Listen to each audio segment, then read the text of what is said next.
Hey, welcome back to the channel. I'm Andrew as usual, and once again joined by Mike Halls, aka Mr. Real Beer Revolution. Hey, thanks for having me. Yeah, thank you very much for being here. We mentioned in the previous video about your trip over to the north of America. That's right, yeah. But en route, I stopped off in London for about 12 hours, and was very fortunate to hook up with Kieran again. All right. And he gave us something quite special to try today, I think. Fantastic. Yeah, something I'm really looking forward to. I have mentioned Kieran before. He was one of the main reasons I got to try some of my bucket list beers earlier in the year. And yeah, he's a pretty prolific, not only just a home brewer, but also a pretty prolific beer trader and such. Beer drinker, beer trader. Yeah. All round nice guy. So, this one is? It's Putty from Verdant. I think rated the top IPA from the UK in production at the minute anyway. Okay.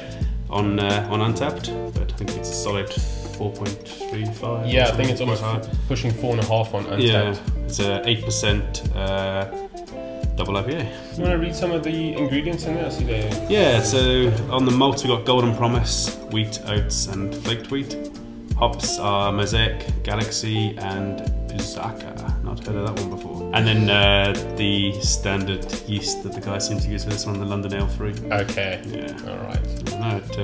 And Verdant is from Falmouth in Cornwall. Which is a bit... Cornwall is where I'm from, so yeah, I think these guys are putting out some amazing beers in the UK at the minute, and really setting the standard, I think, for IPA. So it's great to see that it's coming from my part of the world and not Manchester, where the previous guys that were setting the standard are from. So this one expires today, so it's a little bit we're pushing it out a little bit on its drink fresh suggestion. Yeah, I know they're all about drinking fresh, and I guess it doesn't really expire today, it's just in that best before period. Yeah. So of course with something as heavily hopped as this, you want to drink it as fresh as possible. Sure. But we're lucky enough to taste it regardless, I think. And I think even then, I mean, it was brewed on the 17th of Jan, so it's not that old. We're within 6 months, even within 3 months. Yeah, within 4 months even, you know, so yeah.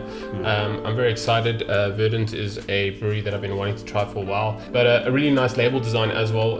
Almost like hop cones, but I don't know. It's just really cool. I guess it sort of preaches to what's in store, you know. Green and hoppy. Exactly. And yeah, I've heard people go on about the paper. I don't know. I saw someone go nice. the feel. Yeah, they really have nice stickers. Yeah, so really excited to crack this open. Shall we? Let's go ahead. Go for it. Fantastic. Sounds good. All right.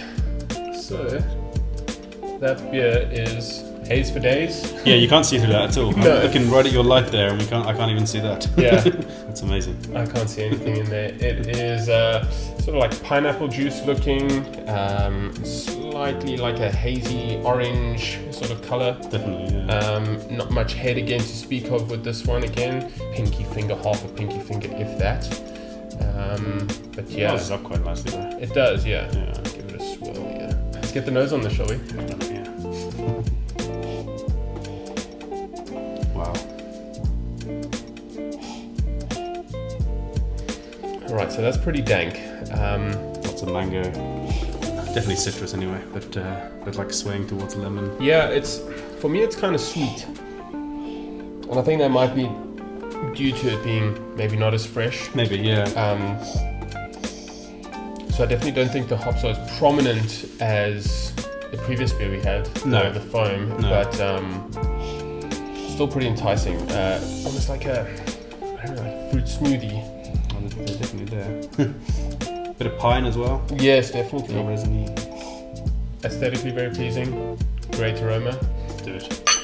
Cheers.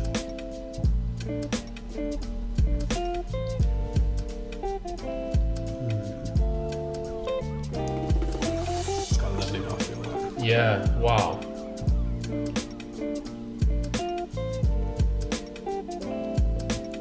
Definitely get a lot of citrus. Yeah. Oh, it's so soft and like pillowy, hey? Ah. I think I'm right in saying that they've nailed the water profile for these beers to really give it that pleasant mouthfeel, and for all the hops to kind of come through.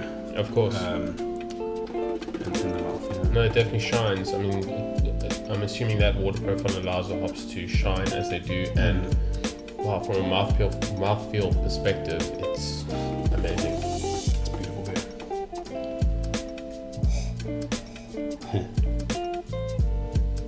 Again, a bit of tropical sweetness, some mango, some like overripe fruit.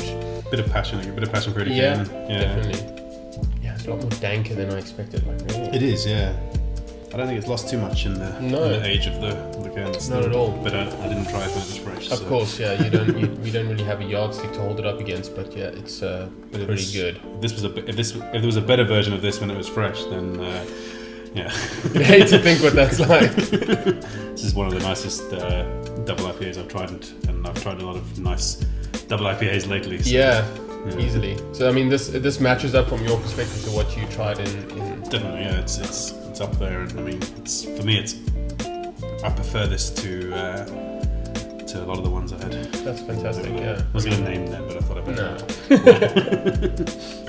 But yeah, that's awesome to know that, I mean, there's a lot of hype around this brewery. I know recently Northern Monk held their Hop City Festival, which is basically an IPA showcase, and on display were beers from the US, Equilibrium, Other Half, even Foam as well. Right. And I mean, a lot of people were saying that the beers from Verdant were sort of knocking it out the park and really the best of the bunch. Yeah. Great to see that from a small little town like Cornwall. Yeah, and I think it's a very small little brewery as well. Yeah, it doesn't look very big from what I've seen. Size, and so it's impressive. Yeah, really impressive. How are you going to score this one, Andrew? Well.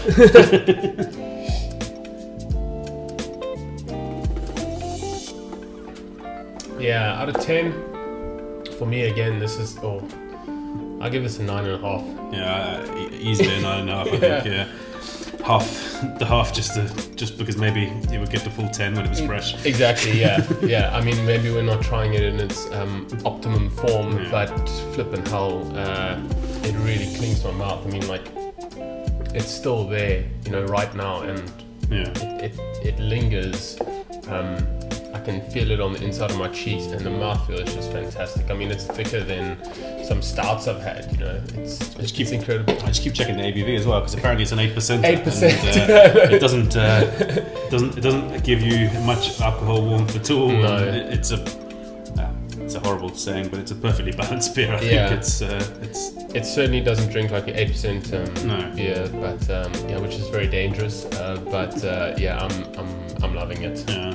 So yeah, Mike, thanks once again for sharing this amazing beer and being on the channel. Thanks for having me on. And for those of you that aren't yet following Mike, please, I'm going to leave the links in the description to not only his Instagram and his Twitter, but to his YouTube channel, where basically you can take it away from there. Yeah, we go to some really cool craft breweries in South Africa.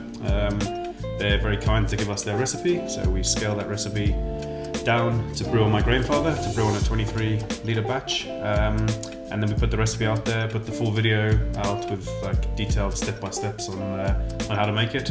Normally have a chat with the brewer, get some insight into what's happening in their world, and and hope that people give it a go and brew that beer at home as well, and share the results on their social medias. Well, that's fantastic. So once again, thanks very much for joining me, Mike. Cheers, Andrew. Thanks for having me on. Cheers. And thanks for tuning in again, guys. Until next time, keep drinking good beers, and I'll catch you again soon. Cheers. Cheers.